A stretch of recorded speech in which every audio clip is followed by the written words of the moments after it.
This is a slideshow about what I've been doing since I graduated in June of '73. And I think it's a great idea what the school is doing. I'm sorry I can't be there. And perhaps the next time I can be.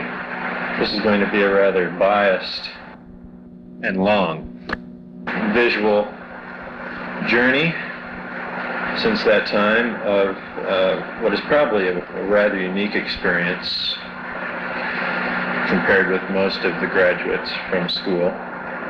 Not necessarily better or worse, but just different. I haven't drawn a line for all intents and purposes since I graduated from Ball State, yet I feel like I'm more an architect today than I was in 1973. Just to give you a brief overview of where we're going in this thing before we start. There'll be some shots of Ball State and a 50-year party that we had that some folks will remember, I'm sure. From there, I went for more schooling at University of Pennsylvania in Philadelphia, and I was there for 2 years. I got a master's in business administration from the Wharton School and got a master's of architecture from the Graduate School of Fine Arts at Penn. And during that 2 years, had a great time, met a lot of fantastic people. Got to take some side trips to Atlanta and New York, Washington, and also went looking for jobs in Montreal and San Francisco. At any rate, that 2-year experience ended in 1975, May of '75, and I went to Europe for the summer, something I've always wanted to do, and thought that that would be a good time for regeneration and contemplation and all of that stuff. And so the tour of Europe took in 11 countries in about 11 weeks. It was sort of the grand tour, and saw a little bit of a lot of things. Enough to isolate some places that I'd like to see when I go back. That trip basically started in Boston, flew to London, went immediately to Brussels to visit a friend who was working as an intern at the Common Market. Then from Brussels to France, to Italy, to Austria, to Germany. Switzerland was thrown in there someplace. Then the Netherlands and Denmark and Sweden and Norway. And then a mad dash back across the channel for the last 2 weeks in England. After that, I'd like to show you some slides of San Francisco and the Bay Area and some neat things that I've seen along the way. And then finally, some shots of the people I work with, Esherick, Holmesy, Dodge, and Davis, the 4 principals of the firm, and show you some of their projects, some of which are famous, all of which are good. Well, let the games begin. And I trust that the person you've assigned to push the button on the projector will be thinking close enough with me that we won't be out of sync too much. To start at the beginning, we pulled some slides. And so the thing starts at Ball State, and a tight shot of where we all went to school. And no one seems to be around there because most of the people are at this 50-year party, which we had in May of '73. All of the class and a lot of the professors were at this craziness. And here's just some shots of some old friends.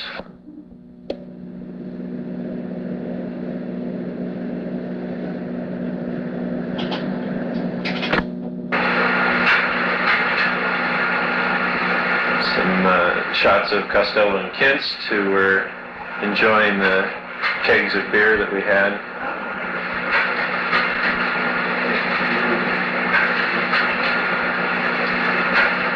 You can go through these as fast as you want to,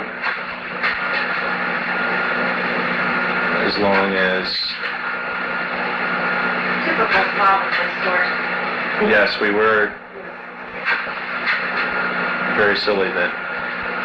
So after Ball State, I went to Philadelphia that summer. This is a shot of William Penn, who is at the top of the City Hall, which is the tallest building in the city, and that's the tallest statue on any building in the world. It's like 37 feet high, and you can walk around on his brim. And a night shot of the city taken from campus looking toward Center City. Philadelphia was a really neat experience because not only for the schooling, but also for the education in the city. We had, yes, the row houses are everywhere, and had a chance to take in a Philadelphia orchestra and a couple of theater subscriptions, and that was all nice, as was the Italian market, which was the first of many markets that we'll see in this little show.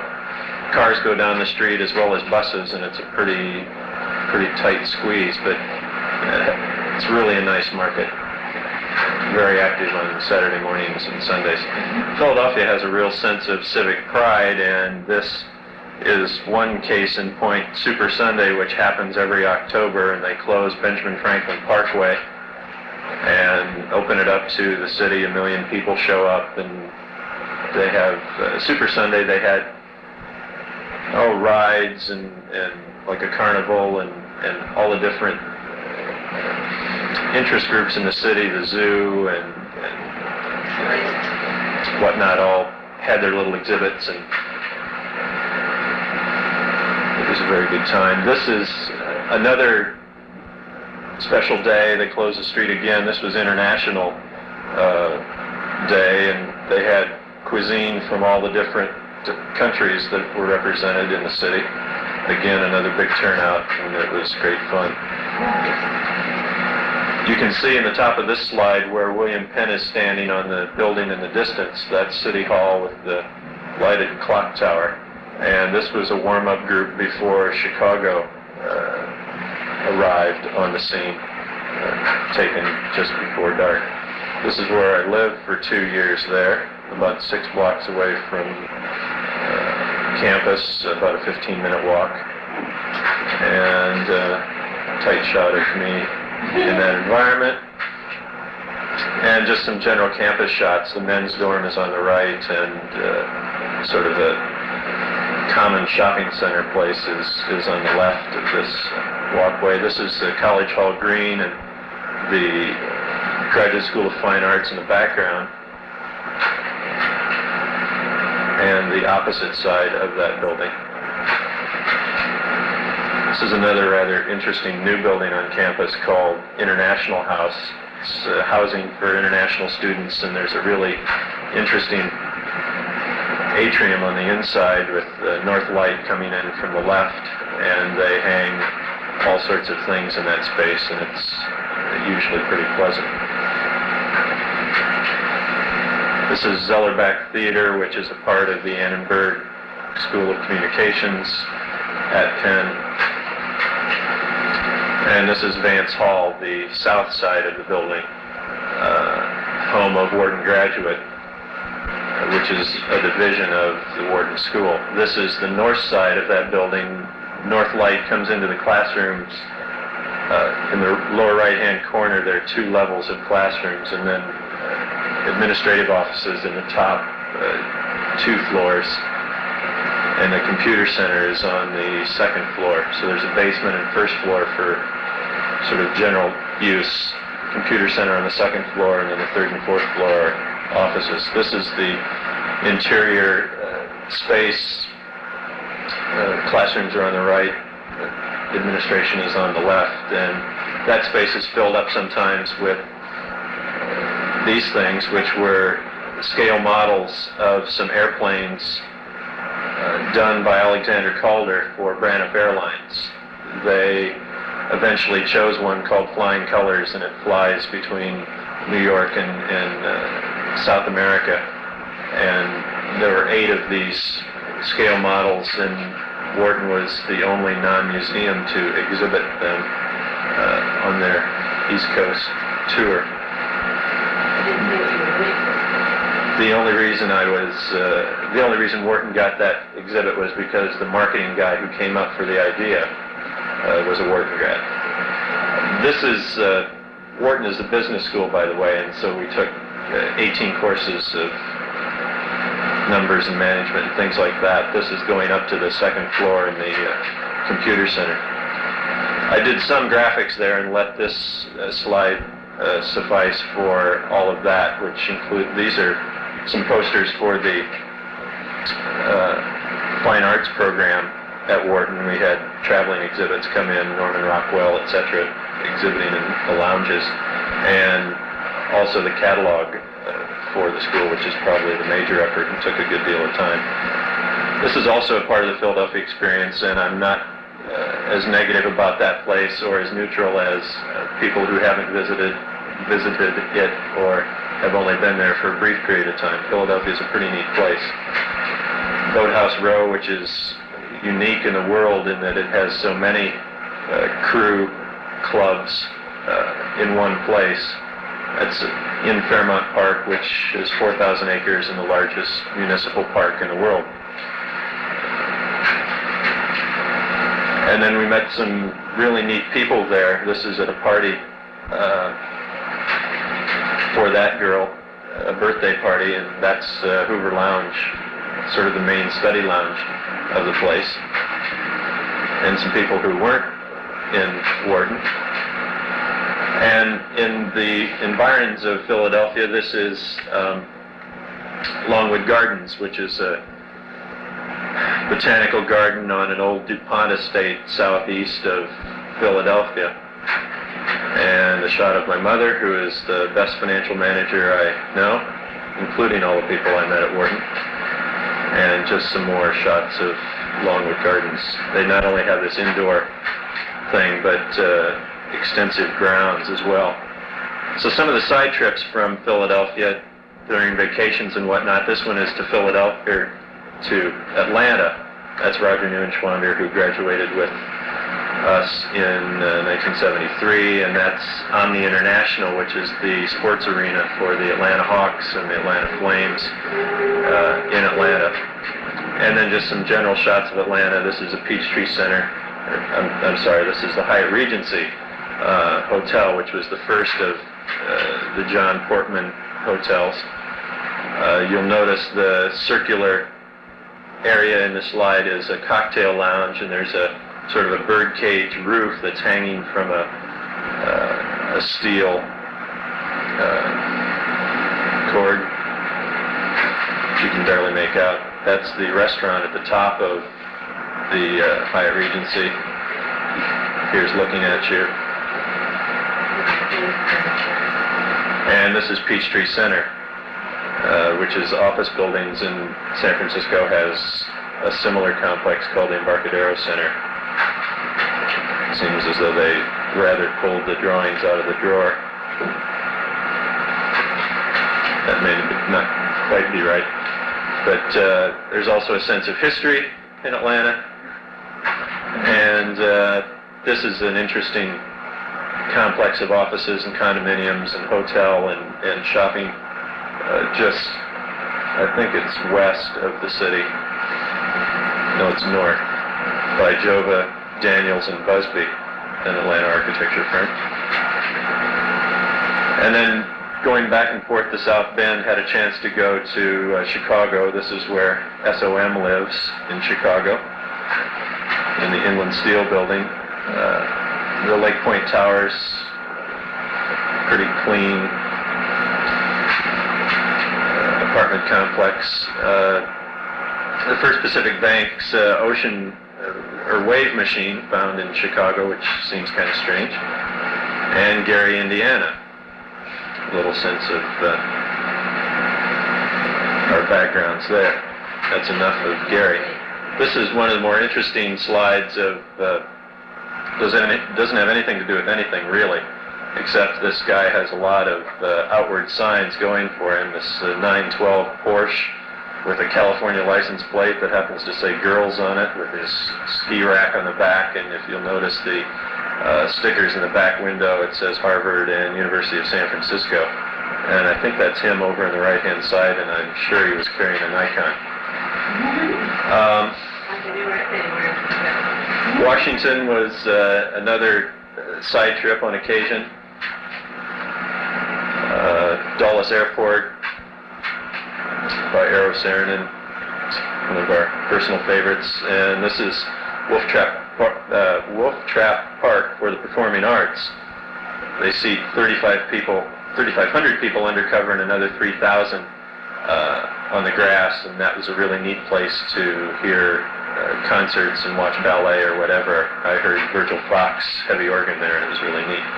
This is the boardroom of the AIA headquarters, and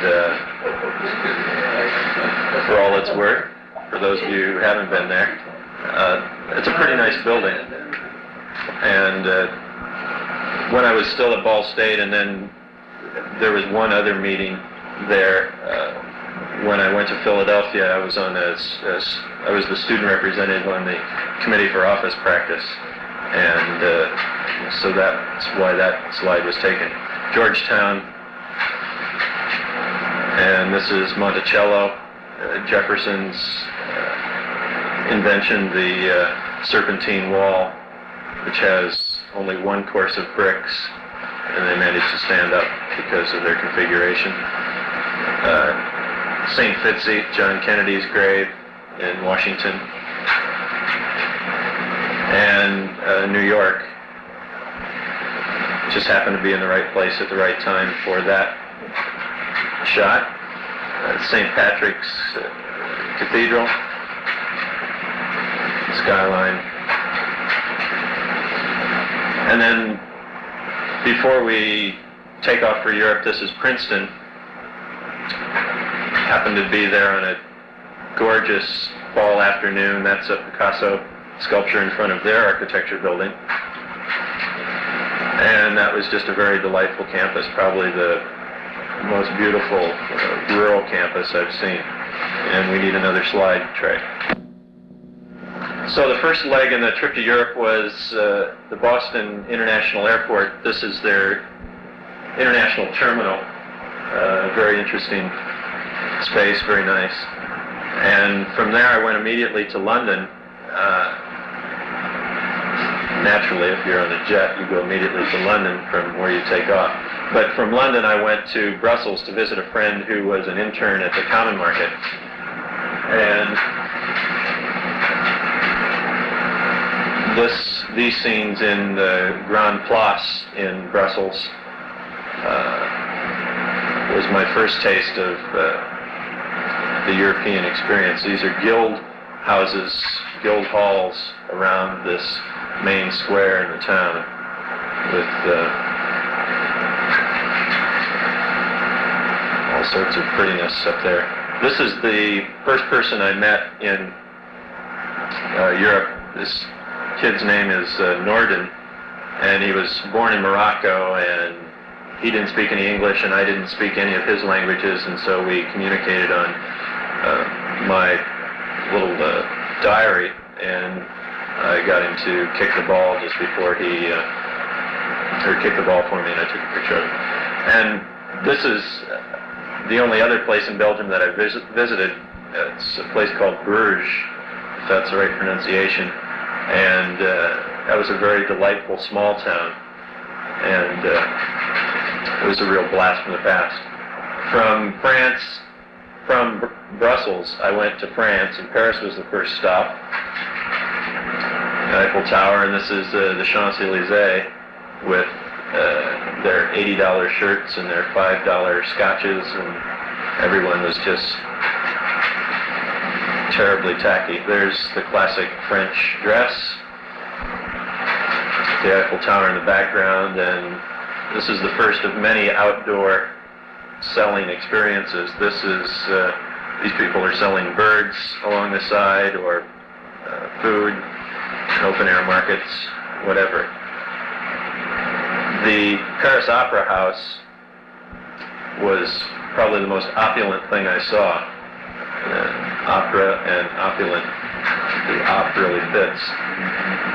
This is on the way up to Montmartre, which offers a view of the entire city, which is really neat, and this little girl's got a bird eaten out of her hand. This is the train station on the way to Chartres, and the moving sidewalk on the way to the train if you go underground, and the sidewalk sweeper at Chartres, 20 miles away and about maybe 100 years apart in their in the way they do things. I could show a million slides of Chartres, which was, I guess, my favorite cathedral, but let this the late tower, the high Gothic tower, suffice for all those shots we could have shown. Hermanson can show you the rest of those pictures in a history lecture. Some artisans at work, and then after Chartres was Versailles, just a grand place. And this is on the back 40 of the hundreds of acres on the estate. And Marie Antoinette built this little peasant hamlet so that she and her rich friends could play peasants. And when I was there, they were filming a documentary for French TV on Marie Antoinette, and so that added a great deal to the experience. This is the Temple of Love, also on the grounds of Louis XIV, the Sun King's extravaganza. This is a very steep walk on the way up to the cathedral in Lyon, L-A-O-N, also in France. And the hills in this city reminded me of San Francisco more than any place in Europe that I had a chance to visit. From Paris, I went to Nice and the French Riviera, and this is the beach, which is almost like Pebble Beach. It wasn't particularly comfortable. Several different transportation options there in the water if you're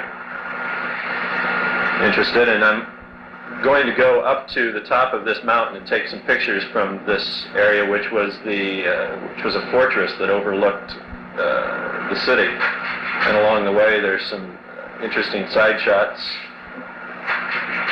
and some young children also walking the steps with me. And then the view from the top, and you can see that it did have a rather commanding view, and that makes a lot of sense that that would be the fortress protecting the city. Some of the back alleys of Nice. And then on the other side of that hill is this scene where a lot of the shipping is for Nice, and then on around the road there, off into the distance, is Monte Carlo. I rented a motor scooter for 24 hours and went up in the Var river valley and in the Maritime Alps, but couldn't find those slides. So from Nice, I went to Milan. And in Italy, it's interesting the way they handle their pigeons. In Milan, there were just thousands of pigeons in the piazza in front of the cathedral. And people are always feeding the pigeons, and they're just everywhere. And you'll see in later slides that different Italian cities do it in different ways. This is La Scala, not a particularly outstanding looking building on the outside, but it was really elegant. Everything was red velvet, and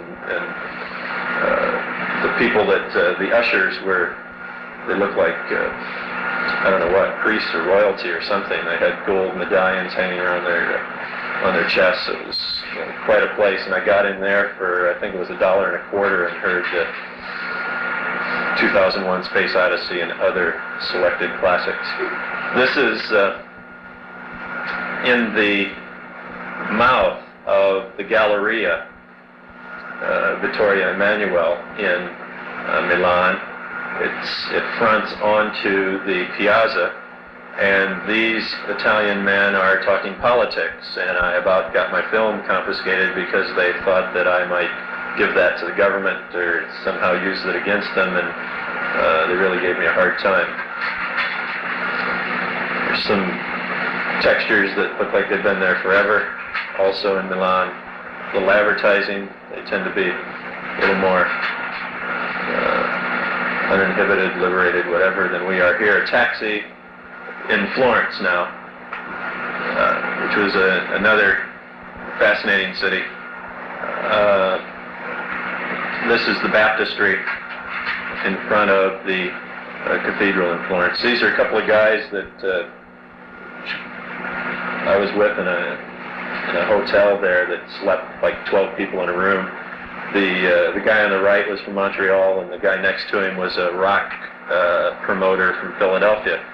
And we got into a rap on the train coming down from Milan to Florence, and I had heard his name mentioned on the radio, and it was kind of a blast from the past and a little friendship, which was nice. Here's a continuation of the pigeon story.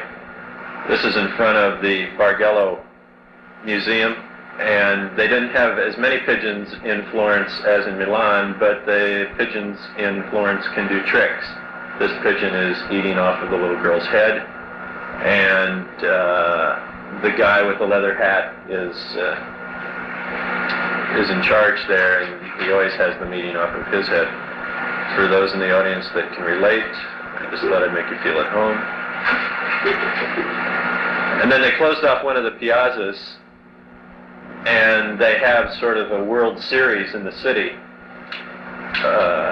once a year, and it's kind of a combination of soccer, hockey, rugby, football, wrestling, sort of a knockdown drag-out. These little kids are warming up. These are the costumes in a before shot. And here are the warriors marching into battle. Late in the evening, unfortunately, and so the exposure wasn't quite as good as it could be. Again, just great markets everywhere. Everything is fresh. Everything is tasty. Everything is cheap. And these knockdown carts used to come down the street we were on, the street we stayed on, about 4 o'clock in the morning to set up so that they would be ready at sunrise. And then the whole thing folds into a 4 by 8 by 6 foot high cart that is pulled by the proprietor on 2 wheels. They all gather around the produce market and sell everything. One of the side trips from Florence, and this was planned, the whole trip kind of revolved around this trip to Siena, which is an Italian hill town and very nice. Has a lot of character in it, and the activity going on when I was there was called a palio, and it's a 17th century horse race, and 17 neighborhoods in the city compete, and everyone has their colors and their mascots and whatnot. Here's a shot of the main square that they closed off for normal use and jammed just thousands of people in that space. Indianapolis 500 certainly has more people, but I never saw as many people in that area, in that amount of area, ever before. On the right, you'll see the reviewing stand when it was empty, and the reviewing stand when it's full, showing all the costumes, and it's a very competitive thing. The neighborhoods hire outside, have quite a pomp and circumstance ceremony beforehand, and with flags flying back and forth, guys catching flags, and this guy is an example of the costume, which is supposed to be authentic with the exception of the tennis shoes. And they ride bareback, and there are 10 horses, and they take 3 laps around the course. And this guy was from the neighborhood whose mascot was the porcupine. It was really exciting. They really got into it. It's kind of their Super Bowl. Some effective graphics, and the Leaning Tower. And some little girls playing a rope game along the way. Some more graphics, again in Italy, Pisa. And the next stop was Rome. This is the bus terminal, train terminal, sort of heart of the circulation system into and around Rome. You really felt like you had arrived at a big city when you came into that place. Here's some night shots of, I guess just one, of Colosseum. And you can barely see the little kitty under the steps there, if you look real close. That was in the Forum. This is the Baths of Caracalla, where I saw my first opera, Carmen, at night, and they had it all lit up with a similar lighting that we saw at the Colosseum, and it was quite a spectacle. This is Trevi Fountain, 3 coins in a fountain and all that, and that was the only way I could get everything in the picture, so we turned it on its side. This is a Piazza Navona. You can get some really great ice cream off to the right of this slide. And there are a lot of artists and street vendors in the piazza. Here are a couple of old men. The guy on the left played a flute, and the guy on the right, you can barely see his accordion for whatever someone would give them. That's the ice cream place in the background. There's the main man of the church.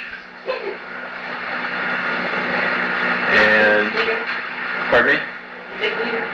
The leader. And there's some Swiss guards at the Vatican. And without a doubt, the outdoor market in Rome was the craziest of all of them. It just went on for blocks and blocks and blocks. They sold everything from food to turtles. Another guy was going around selling flutes that he'd carved himself for $50 American. And there was quite an extensive bicycle and automotive alley, if you will, with new and used parts and just all kinds of junk. It was quite a trip. And these people are fighting over those clothes. You can see the people above trying to maintain order and point out sale items, I guess. I don't know what else. A lot of screaming and hollering and give me that, and great fun. So from the ridiculous, we go to the sublime. This is on the Via Veneto, sort of the Park Avenue or the equivalent in Rome. These people are playing classical music on this street. And given the fact that Filippo and Cartier and Gucci and all those people are on this street, I thought that was a pretty good market analysis for them to be playing that kind of music on this street. The Spanish Steps are in the background, and there are the Spanish Steps. And then south of Rome, about 45 minutes, is the EUR, which is a new town and where the 60 Olympics were held. This is the Sports Palace by Pierluigi Nervi, and I thought it was a very integrated statement of structure and mechanical systems and light and surfaces and all that stuff. This is another side trip from Rome to Tivoli, the Villa d'Este. We saw these fountains, which are just hundreds of fountains in this just lush green, gorgeous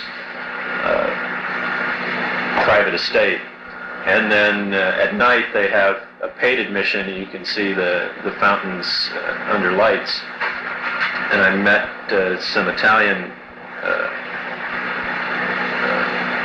kids who were there, and they showed me where they jump over the wall and go in for free, and so I got in for free that night. And there's a daytime shot of Tivoli. And the next stop is Naples. Not the cleanest city in Europe and not the cleanest city in Italy. Naples has a lot not going for it.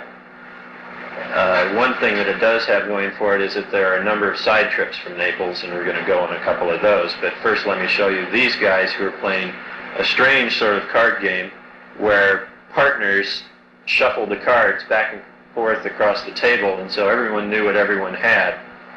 I don't quite understand how you could make that game interesting, but it seemed like the highest form of table talk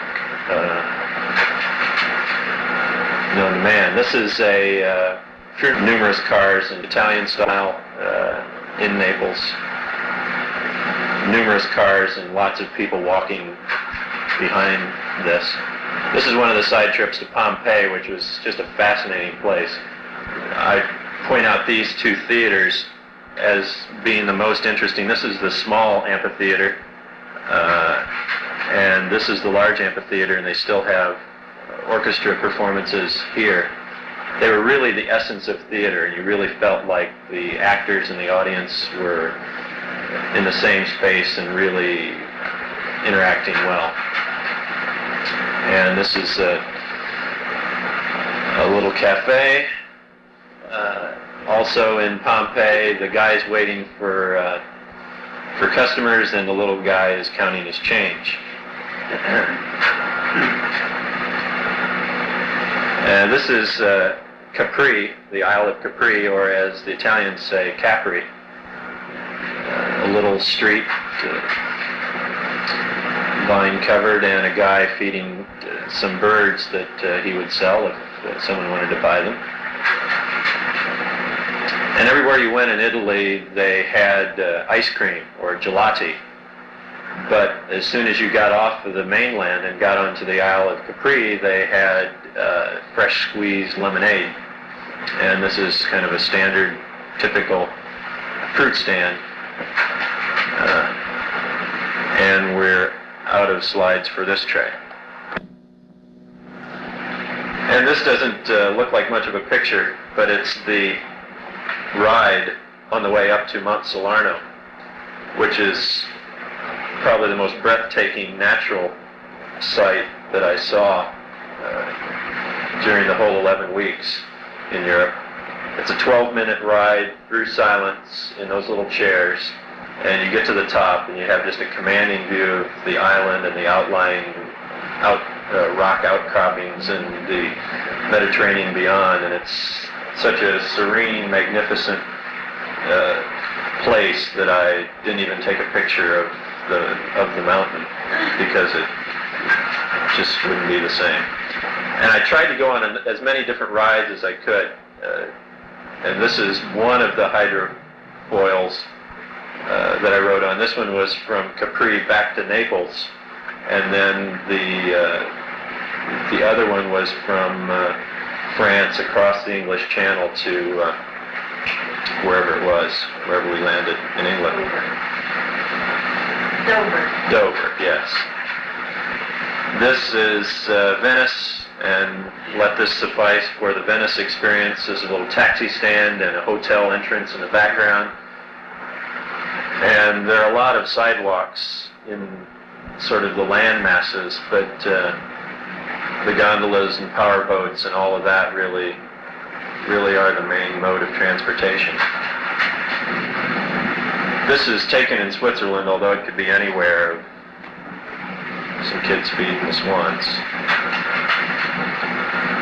And then from Venice I went directly to Vienna, Austria, and this is in front of the City Hall in Vienna, a little playground with AstroTurf, and they also had a pagoda in front of the City Hall, where they played Strauss waltzes Monday, Wednesday, and Friday at 5 o'clock for the office workers and anyone else who was interested in attending. And as soon as you left France and Italy, there was a real scale jump.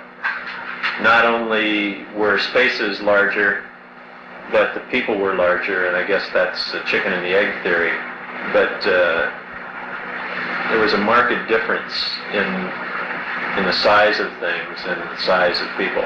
This is an interesting, speaking of people and whatnot, an interesting sculpture fountain, sort of the essence of muscle, and some more graphics. She was all over Austria. And I took a boat ride up the Danube from Vienna to Passau, if that's how you say it, and from there went over to, at any rate, this is a shot of the mountains going up the Danube. And from Passau I got on a train and went to Innsbruck. And the thing that I came away from Innsbruck feeling was that you really have a sense of the mountains. They're everywhere, and it's very difficult to look anywhere in the city and not have the mountains being a backdrop.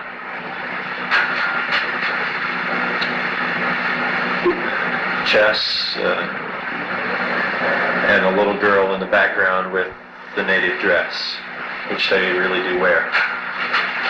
And then this shot is in Salzburg, which was a train stop, and I did a mad dash around the city and happened to see these people in a garden doing a little oompa for, I don't know what the group was, but there they are again in a native dress.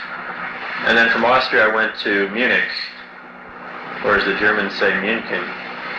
And this is the Glockenspiel, which comes out every day at 11 o'clock, and the clock story, roughly translated, is quite a tourist attraction. This is the Hofbräu house, where all the craziness happens at night, one of many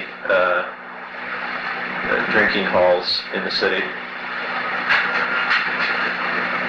This is on the main pedestrian mall in Munich, a guy selling good-sized radishes. Munich, I only had 4 days of rain for 11 weeks, which was pretty good. Both 2 days in Munich and 2 days in London. But the neat thing about the rain, this is a shot of exterior plaza, kind of nice. The thing about the rain was when I visited the Olympic Village for the '72 Summer Olympics, the sky really did some neat things. And this Olympic site was probably the most invigorating, awe-inspiring, hey, I'm glad I'm an architect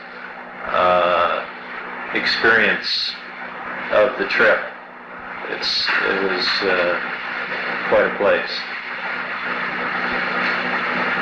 The main stadium in the back, seating 80,000, the arena to the right for the basketball and track and field and things like that, and then the swimming hall on the left, lower left.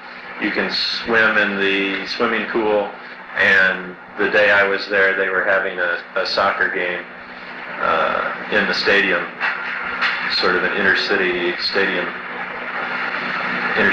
soccer tournament, and another shot of the dramatic sky.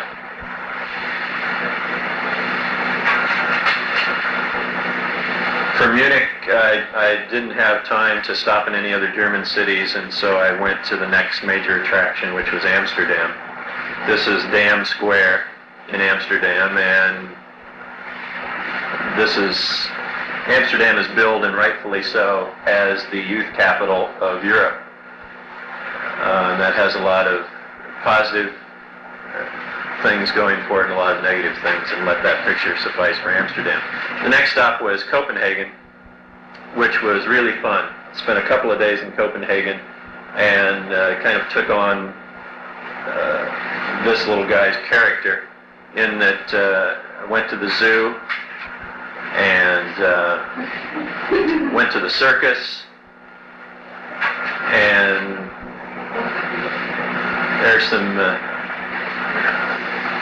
Danish, Scandinavian types looking at the monkeys, yucking it up. And here some canals which were in Amsterdam.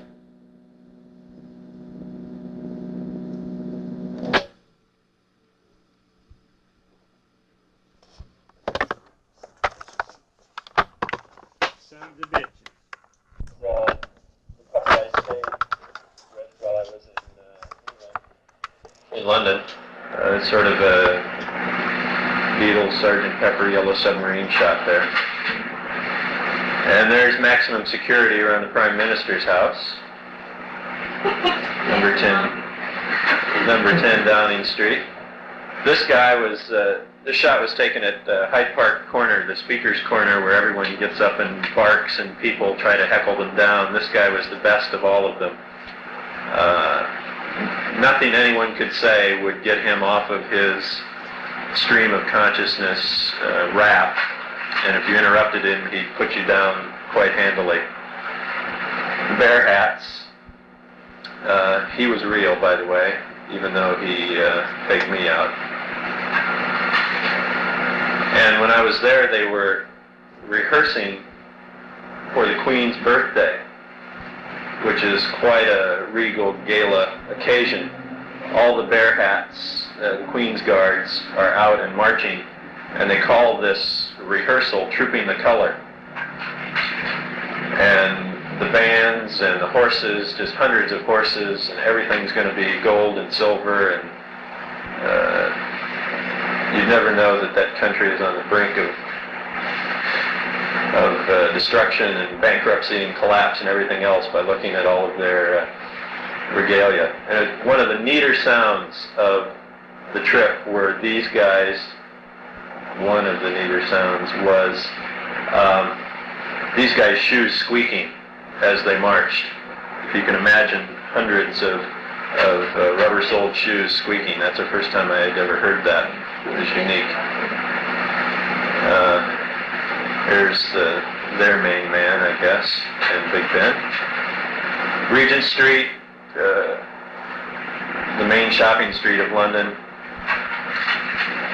Or you can go to their outdoor market. This guy was selling dishes, and he had quite a rap. He was a real barker. Started with something about the fact that you've seen this set of dishes sold on Regent Street for 10 quid. You've seen them in those in their catalogs for 8 quid. We sold them here last week for £6. This week we have 2 sets left. We're giving them away for £3.50. Who wants the first set? And he was an interesting character, and there are many of those guys selling their wares. Here's an old guy in a park.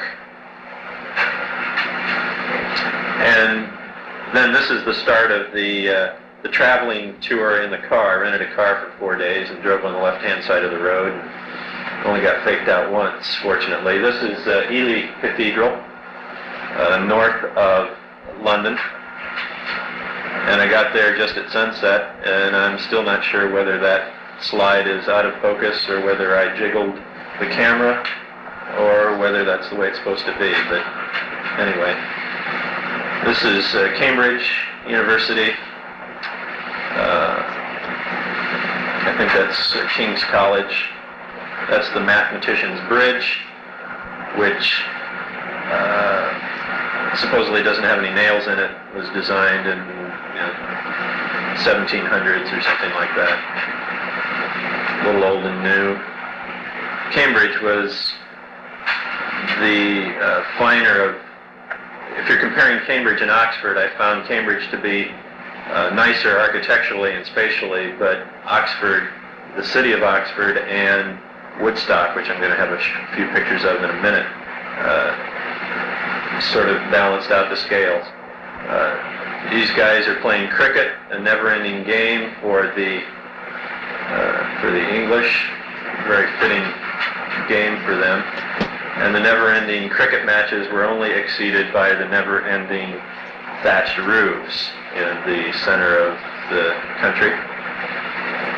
And you just couldn't take enough of these pictures. It didn't seem like there was always another one around the corner that was unique. This is a shot going into Stratford-on-Avon, Shakespeare country. showing some of the lovely English countryside, and I think that's the best way to describe England. Norway and Switzerland were dramatic, but England was lovely. This is an old market in a small town called Broadway, again in sort of the center, south center of England. An interesting tavern name, First In, Last Out, which for you accounting types in the audience is close, but no cigar. This is Woodstock, the original Woodstock, except no substitutes, which is just outside of Oxford, and which is also the location of Blenheim Palace. And these 3 or 4 shots in Woodstock of some typical native housing units were quite nice. For some strange reason, having slept in the little English Ford, which is about the size of a Volkswagen, I was always up at the crack of dawn. And so here's one crack of dawn shot. That was the only windmill that I saw.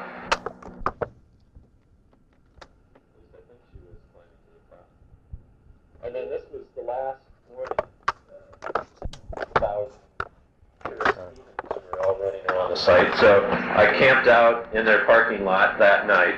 That is to say, I slept in the car, woke up before the sun came up, saw a guard, thought, well, I'm in luck. It looks like they opened the place early. Well, they didn't.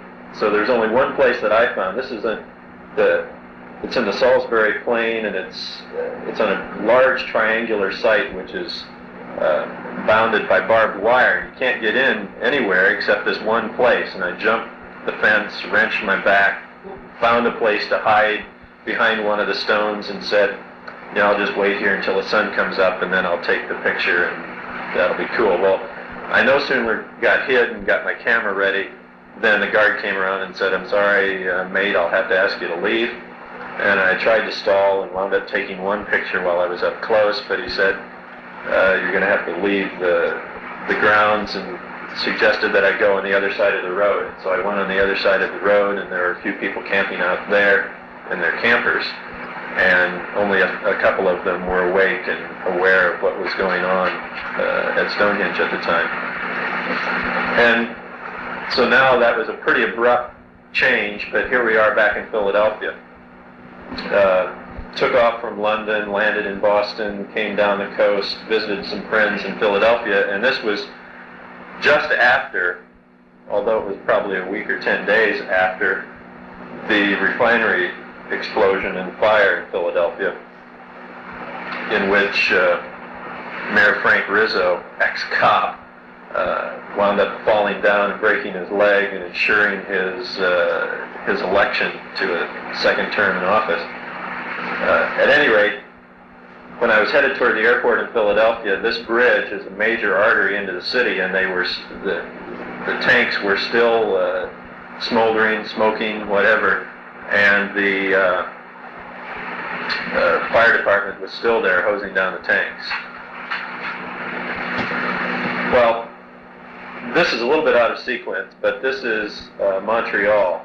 3 or 4 shots of Montreal, which was also in the race for employment, and this happened actually before I went to Europe, but I'll show it to you now anyway. This is the headquarters of this development company called Mondev, Montreal Development, and they do large multi-use complexes all over the United States and mostly in Canada. And that's the neighborhood, which was within 2 blocks of this Mies van der Rohe building. And that's Place Bonaventure with a really neat exhibit which went down after when I came back there the second time. Place Bonaventure is sort of the merchandise mart furniture showroom place in Montreal. And I went up to look at the furniture and came down a couple hours later, and all those umbrellas were gone. So I got there just in time. And the last shots of the show are what I'm doing now. First of all, some shots of San Francisco, Transamerica Pyramid on the left, and the Bank of America World Headquarters building on the right, through a couple of trees on top of Telegraph Hill. This is Coit Tower in the patterned after the nozzle of a fire hose, because the woman who dedicated this building to the firemen wanted it that way, and apparently I think that's Columbus. Here are the very orderly San Franciscans lining up for the bus in front of the ferry building, which used to be a major entry point into the city, but it isn't as much now since BART and the bridges are in. This is San Francisco's pet rock, Alcatraz, in the bay. This is looking north, and Angel Island is in the background, and Tiburon is off to the left, and Sausalito is also off to the left on the other side of the Golden Gate. East Bay, Berkeley, and Oakland are off to the right of the slide, and you get there by the Bay Bridge. This is a shot of the downtown at night. Again, the Transamerica Pyramid and the Bank of America building, which are the two dominant things on the skyline, and probably the only two office buildings in town worth talking about that I've seen. And contrary to San Franciscans, native San Franciscans, or people who have lived here longer than I have, I find the Transamerica Pyramid being a much better office building for this city than the Bank of America building, which seems like it belongs in Chicago. But the way the Transamerica Pyramid, oops, timeout, we're out of slides. As I was saying, the Transamerica Pyramid pierces the skyline much more nicely than any of the other office buildings, and it certainly is a landmark, and for that reason I like it probably as well as any. This is also in the city of San Francisco. This is Golden Gate Park, which stretches out to the west toward the Pacific Ocean. A couple of shots in the park. This is a Japanese footbridge, and some people doing their best to get over it. And here's a tight shot when I was at a place called Fort Point, which is at the base of the Golden Gate Bridge on the San Francisco side. And I was doing a little undercover work here for the CIA, or so it would seem. And we have yet to bring these gentlemen to trial. This is Portsmouth Square, right in the center of the financial district. The Chinatown Holiday Inn is off to the left, and this is also right in the heart of Chinatown. And early in the morning, every morning, you can see people doing Tai Chi in the park. A shot of California Street, cable car up there somewhere, and the hills really are steep. And in spite of the fact that we all have seen Ironside and Streets of San Francisco and Faye and all those other TV shows based in San Francisco, including Burt D'Angelo, Superstar, you really can't experience the hills until you're here. It's incredible. This is a shot down Grant Street looking into Chinatown. The pyramid, part of John Portman's World West Coast Division. This is a Transamerica building before, and the Transamerica after.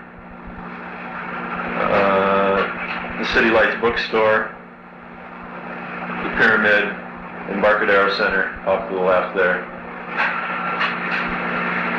Also a part of San Francisco, Broadway, and all of those places. This guy is on Columbus Street, which runs into the Transamerica building at one end and into the cannery at the other end. There's a little Italiano, a little Chinese, and he's kind of appealing to a lot of people, primarily because this is sort of a mixed neighborhood in the city, North Beach, which is where I live. This is the cab line in front of the St. Francis Hotel. I don't think any of those cabs ever move because they're always there, and that many of them are always there. Gump's expensive store in town, and nicely rehabbed building. Flowers are everywhere in this city, and it's always green, and the weather is surprisingly good most of the time. This is a Roos Atkins building, which was in a number of magazines a couple of years ago. It's a rehabilitation.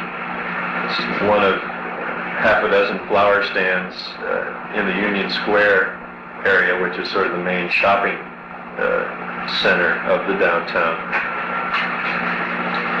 Frank Lloyd Wright's little shop on Maiden Lane, which is just off of Union Square. Flowers are everywhere. People really have a desire to, the sensitivity to that. Okay, so that's the city, and I'm going to show this shot, which is where I work, at 120 Green Street. This is where Esherick, Holmesy, Dodge, and Davis live. We're in the process of looking for a new office, but until we can move in somewhere, this is home. The Italian market off to the right has been converted into a nice restaurant and offices, and this whole area, the Jackson Square area of town, which is in sort of the northeast corner of the peninsula, is very much a designer's architecture, landscape architecture, industrial designer haven in the city. So that was the building, and here are the four principals of the firm. From left to right, Davis, Dodge, Esherick, and Holmesy. Esherick started the firm about 30 years ago. It started with houses early on and developed a national reputation for houses, and that grew from houses into the cannery and a number of projects that I'm going to show now. There are 22 people in the office, 12 architects. My role in the office now is mostly in administrative and management sorts of tasks, investigating new office locations,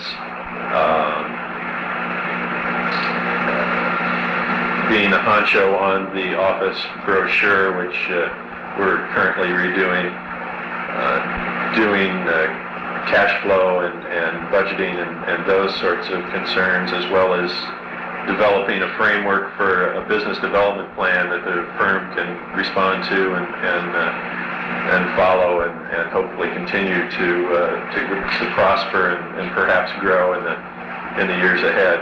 Again, the guys were Davis, Dodge, Esherick, and Holmesy.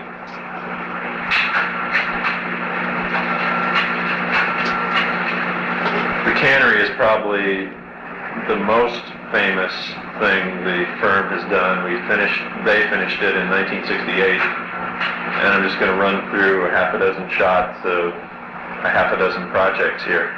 The cannery happened about the same time as Ghirardelli Square, so they were both looking over each other's shoulder. Cannery is a 3-story urban shopping center, and that concept was foreign to market analysts at that time. They didn't think that a small shop on the third floor of a little shopping center like this could make it, but in fact there's a waiting list for space in the cannery regardless of which floor it's on. Part of the design idea was to emphasize the upness of the place, and so there are lots of escalators and glass enclosed elevators and stairs and all sorts of arcades that you can look over and see people below and above, and bridges and whatnot. It's a very delightful space. And the cannery and Ghirardelli Square are different in that I conceive the Ghirardelli Square as basically an open space problem and an urban design problem, more than I think of the cannery as being sort of a building that has some holes and some things punched out of it, and that's enough of that. This is a small shop in the cannery, which is no longer there, that the firm also did. Probably have too many pictures of this,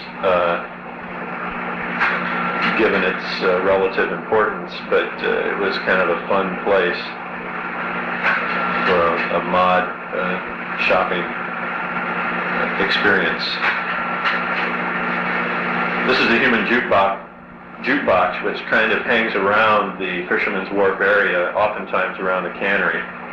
And you can read the sign. You put a quarter or whatever in the side. The more change you can give it, the better. It would prefer 50 pennies as opposed to one 50-cent piece. You go on the other side and make your selection, and the little trap door opens and the guy plays the song, and that's it. It's quite a tourist attraction. This is one of 7 BART stations that the firm did. This one is at Orinda and won an AIA award. This one is particularly nice because of that back wall, which has indirect natural light, and also the attention that they gave it by having the mural painted on it. There are 34 BART stations altogether, by the way. This is a low-income housing project the firm did a number of years ago called Banneker Homes. In the Western Addition, a black neighborhood in the city. You can see the downtown in the distance. These are more expensive apartments called the Bay Stockton Apartments, which are in the North Beach area. We've done a number of apartments for this particular developer in the city. These next shots are on the way to Sea Ranch. 3 principal firms were involved in Sea Ranch early on. Lawrence Halpern did the land planning. Moore, Turnbull, etc. MLTW did the condominium, the initial condominium units at Sea Ranch, and Esherick, Holmesy, Dodge and Davis did 12 demonstration homes, the general store, and the marker building at Sea Ranch. Shots of the general store. This is the backside of the general store looking toward the ocean.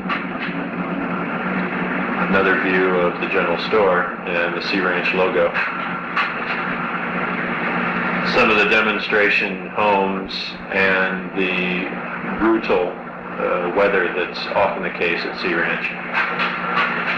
And that was a very important part of the design, was to minimize the negative impact of the wind and the salt air and the salt water and sort of just the bad climate in that area. And by positioning and to the wind and positioning in the trees and roof slopes, etc., they solved the problems rather successfully.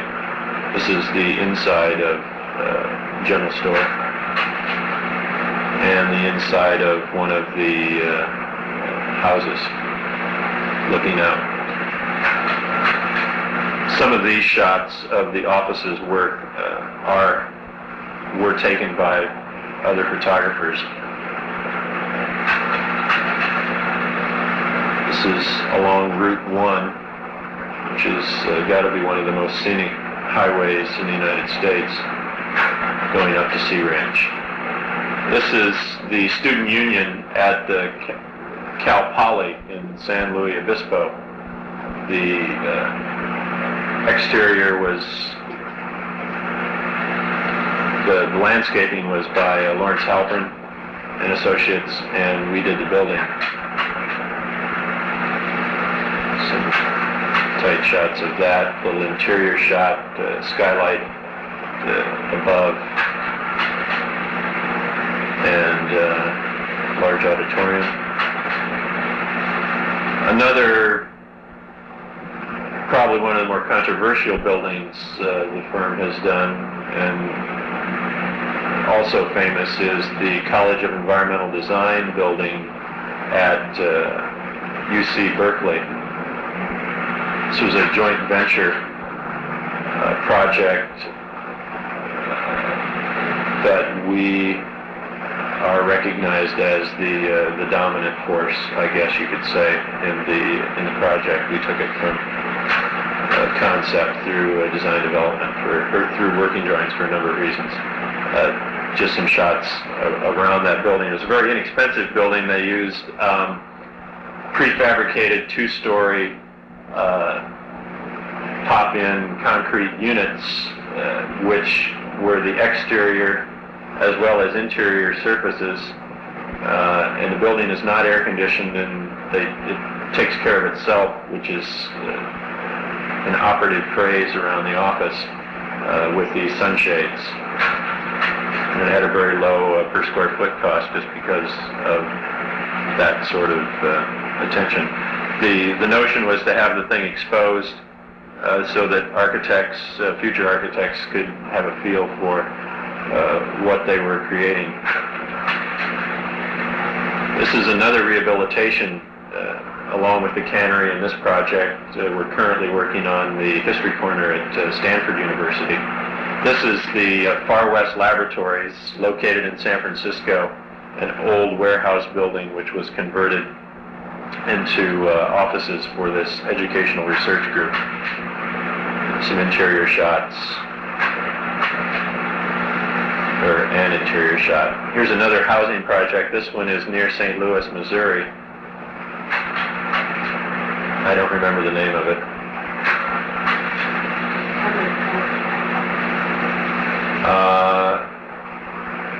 This is some more university work we've done. This is at UC Santa Barbara. Santa Cruz, check that. This is Stevenson College. There are half a dozen colleges on the campus, and separate architects were hired to do the colleges, which included administrative buildings, classroom buildings, and dormitories. And each one has its own unique character. Some interior shots, dining, multi-purpose space. The project was done about 1966. And finally, the cornerstone of the firm, where it all started. These are just some houses, random houses. I don't know the names. It's not important to know the names of the houses, but only to get a flavor for the kind of work and the kind of treatment the office, I guess, is more or less famous for. These don't need much comment. I'm really enjoying the city, and I really enjoy the people I'm working with. That was quite a bath, and the way you should take a bath, I think. Depending on the client, the character changes somewhat, but there's always a desire to control the light in interesting ways, and to have relatively low maintenance, take care of yourself, dumb solutions, if you will. I can say dumb because that is the operative phrase on the kind of architecture we like to do. This particular house, if you're not with me yet, it's the one with the atrium and the rather cold-looking house has a very interesting room on the inside of that atrium. Quite nice. The houses are all over Northern California. And that's kind of the end of the show.